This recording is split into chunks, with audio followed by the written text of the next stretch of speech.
Hello दोस्तों, आज हम सेट नंबर 1 का लेक्चर 14 कवर करेंगे और आज का हमारा खंड है या प्रश्न नंबर 6 विद्युत परिपथ के लिए किरचॉफ के दोनों नियमों को समझाइए। ओके, ये देखिए मैं यहाँ पर आपको इस सेट में दिखा रहा हूँ ये क्वेश्चन। ठीक है, देख लिया। ओके, जटिल परिपथों को हल करने के लिए किरचॉफ ने दो नियमों को दिया। अगर आपको जटिल परिपथों को हल करना है तो अगर आप किरचॉफ का नियम लगाएंगे तो उन परिपथों को बहुत आसानी से सॉल्व कर सकते हैं। ठीक है, पहला नियम देख लीजिए। पहले मैं समझा दूं, देखो यहाँ पर क्या है, ये हमने संधि दिखाई है। यहाँ पर कुछ धाराएं आ रही हैं और कुछ धाराएं यहाँ से जा रही हैं। तो संधि की ओर आने वाली धाराओं का योग संधि से जाने वाली धाराओं के योग के क्या होता है, बराबर होता है। इसी को हम पहला नियम कहते हैं या फिर इसे हम संधि का नियम भी कहते हैं। ओके, तो देखिए क्या लिखा है। इस नियम के अनुसार संधि पर प्रवेश करने वाली धाराओं का योग संधि से निकलने वाली धाराओं के योग के बराबर होता है। इसे KCL का नियम भी कहते हैं, करंट। ठीक है, देखो Kirchhoff current law, Kirchhoff current law. ठीक है, इसे संधि का नियम भी कहते हैं। लिख दो यहाँ पर, इसे संधि का नियम, ठीक है, भी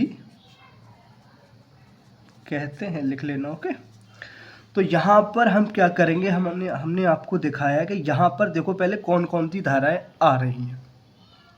देखो एक I2 आ रही है, एक I1 आ रही है और एक I3 आ रही है। तो I1 I2 I3 जो आ रही हैं संधि की तरफ, उन सभी का योग यहाँ से जाने वाली धाराएं, देखो एक ये I4 जा रही है, I5 जा रही है और ये I6 जा रही है। तो इन सभी का योग आपस में इन दोनों को कैसे होता है, बराबर।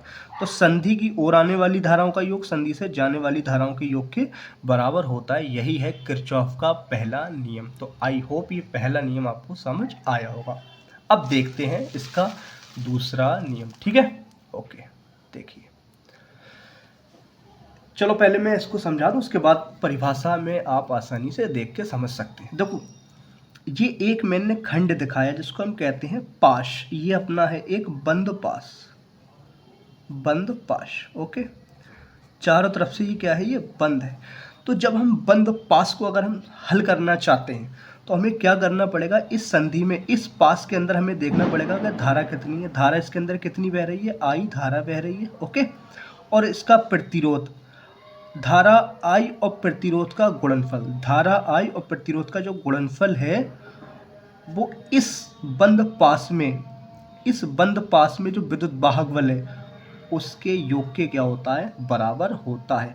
अब देखो एक IR आ गया, हो सकता था यहाँ पर एक और प्रतिरोध जुड़ा होता। ठीक है, तो इस तरीके से हम दिखा सकते हैं जो हमारा IR है वो किसके बराबर है, E के बराबर होता है। यही है हमारा किरचॉफ का नियम। ठीक है, किसी बंद पास के अंदर, किसी बंद पास के अंदर बहने वाली धारा I और प्रतिरोध का गुणनफल उस पास, उस बंद पास के विद्युत वाहक बल के बराबर होता है। तो यही है हमारा दूसरा नियम। तो अब पढ़ते हैं। इस नियम के अनुसार किसी बंद परिपथ में या किसी बंद परिपथ में, इस नियम के अनुसार किसी परिपथ में प्रत्येक बंद पाश, ये सिर्फ एक ही बंद पास है। ठीक है, इसके साथ और भी अटैच हम कर सकते थे लेकिन हमने सिंपल तरीके से समझाने के लिए सिर्फ इसको एक ही पास को लिया है।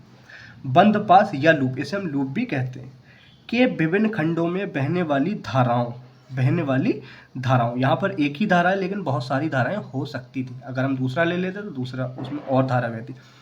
धाराओं तथा संगत प्रतिरोध, इस धारा से जो प्रतिरोध जुड़ा है। ठीक है, संगत धाराओं, देखो सॉरी, संगत प्रतिरोध मतलब धाराओं तथा संगत प्रतिरोधों के गुणनफल। तो यहाँ पर हमने क्या कर दिया, गुणनफल का योग, गुणनफल का योग। देखो यहाँ पर सिर्फ एक है, एक से ज़्यादा भी हो सकते थे, का योग इस पास या लूप में लगने वाले विद्युत वाहक बल के बीजगणितीय योग, के बीजगणितीय योग के बराबर होता है। चलो ये बात मैंने आपको समझाई। यहाँ पर देखो ये सिग्मा लगा, इसका मतलब योगफल। एक मैं दूसरा तुम्हें बना के दिखा रहा हूँ तब समझ आएगा। जो ये लैंग्वेज है ना, इस लैंग्वेज को प्रॉपर समझने के लिए मैं एक और बना रहा हूँ। ठीक है, देखिए ये पहला प्रतिरोध हो गया, ये दूसरा प्रतिरोध। यहाँ पर मैंने एक सेल ये लगा दिया और एक सेल ये लगा दिया, ओके, और यहाँ पर मैंने एक स्विच लगा दिया। अब मान लो इसके अंदर जो धारा है वो I बह रही है, इस प्रतिरोध को R1 मान लो और इस प्रतिरोध को R2 मान लो। इसका विद्युत वाहक बल हम E1 मान लेते हैं और इसका विद्युत वाहक बल E2 मान लेते हैं। अब ये लैंग्वेज समझ आएगी, देखो क्या लिखा है, चलो अब समझते हैं इसको। ठीक है, देखो इस नियम के अनुसार, ठीक है, किसी परिपथ में प्रत्येक बंद पास या लूप के विभिन्न खंडों में बहने वाली धाराओं तथा संगत प्रतिरोधों के गुणनफल। चलो भाई देखो, धारा कौन सी बह रही, I, प्रतिरोध उसके साथ कौन सा, R1 प्लस। अब इस क्योंकि ये श्रेणी क्रम में, तो श्रेणी क्रम में धारा जितनी यहाँ बहेगी उतनी धारा यहाँ बहेगी, तो फिर ये I और ये R2, ओके, हो गया प्रतिरोधों के गुणनफल। ठीक है, धाराओं तथा संगत प्रतिरोधों के गुणनफल का योग।